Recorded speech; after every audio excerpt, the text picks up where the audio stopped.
The sun had barely dipped below the horizon when Rebecca's laughter echoed across the clearing. Her friends joined in, unaware that the night would take a turn none of them could foresee. Just after sunset, while the flames flickered in a campfire's glow, Rebecca wandered into the shadowy depths of the forest, leaving behind whispers and concern. It was supposed to be a fun weekend, a chance for them to reconnect away from the chaos of city life. But as the night deepened, something sinister began to unfold in the woods. The group had traveled to Echo Pines, a popular camping site nestled in the heart of West Virginia, known for its stunning views and whispering trees. Surrounded by towering pines and echoing silence, they set up camp for what they believed would be a night of stories and camaraderie. Rebecca, the life of the party, had a radiant smile that drew everyone in, her laughter infectious. However, as the evening wore on, tension began to rise. Shadows danced eerily just beyond the campfire's reach, and the forest felt like it was closing in. Around 10 p.m., feeling restless, Rebecca announced she was going for a walk to clear her head, something she had done many times before. "I'll be back in 10 minutes," she assured her friends, her figure quickly swallowed by the darkened trail. A hush fell over the group, a sense of unease creeping in as they realized how swiftly the woods seemed to silence. They waited for her return, but as the minutes stretched into an hour, laughter turned to worry, and worry morphed into a panicked search. By midnight, the laughter had long faded, replaced by frantic calls, and Rebecca's friends were combing the area with flashlights slicing through the darkness. The dense underbrush was unforgiving. Every fallen branch seemed to whisper her name. They called out for her. Each echo met only with an unsettling silence that made their skin crawl. When they finally reported her missing to the police, it marked the beginning of a search that would haunt them all.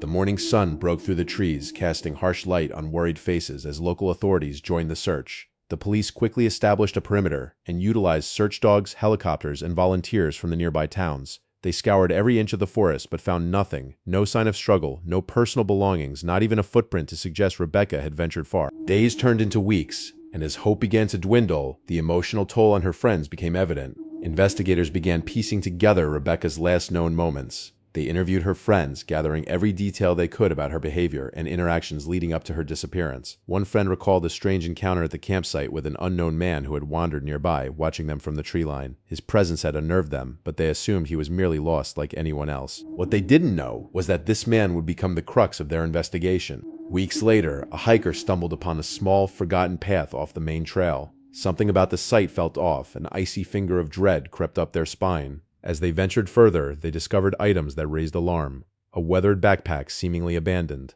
a silver bracelet that glinted in the sunlight, and a tangled mess of hair caught in a bush. The items were turned over to the authorities, igniting fresh hope that maybe these belonged to Rebecca. Forensic analysis confirmed the backpack was indeed hers. The news sent shockwaves through the community. Investigators returned to the campsite, questioning every camper in the area who might have seen something unusual. It wasn't long before the mystery man was identified as a local drifter known for his erratic behavior. He had been camping near Echo Pines at the same time and had vanished shortly after Rebecca's disappearance. The pieces were beginning to come together, but the picture painted was nothing short of horrific. Police tracked down the drifter, a man named Jacob Smith, who had a history of run-ins with the law. When they found him, he was disoriented and reluctant to speak. Under pressure, he finally divulged that he had seen Rebecca that night, but claimed he had left her unharmed. His alibi was shaky, and the details surrounding his encounter with her were vague and unsettling. Still, with no physical evidence tying him to her disappearance, the investigation hit another stone wall. As the months rolled on, the once vibrant community of Echo Pines transformed under the weight of fear and suspicion. Parents kept their children close, and the woods, which once beckoned adventure, now loomed ominously like a predator. Every rustle in the trees felt like a reminder of what was missing, a young woman lost in the shadows. Rebecca's face became a symbol of the unknown, plastered on missing person posters and spread across social media, yet no new leads materialized. A year later, the case went cold.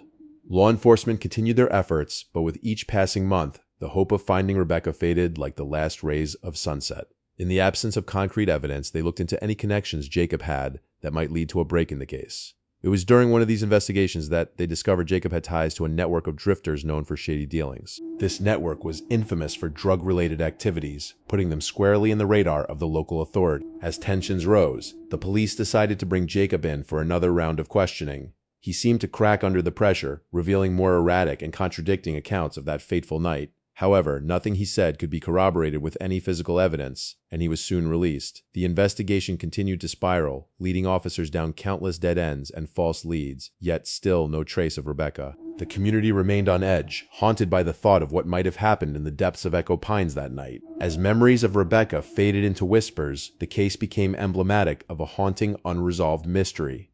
What truly happened when she wandered into those woods? The forest held its secrets tight, and the truth seemed lost among the towering trees. Rebecca's story reminded everyone of the fragility of life and the lingering darkness within our own backyards, leaving behind only questions that haunted the community.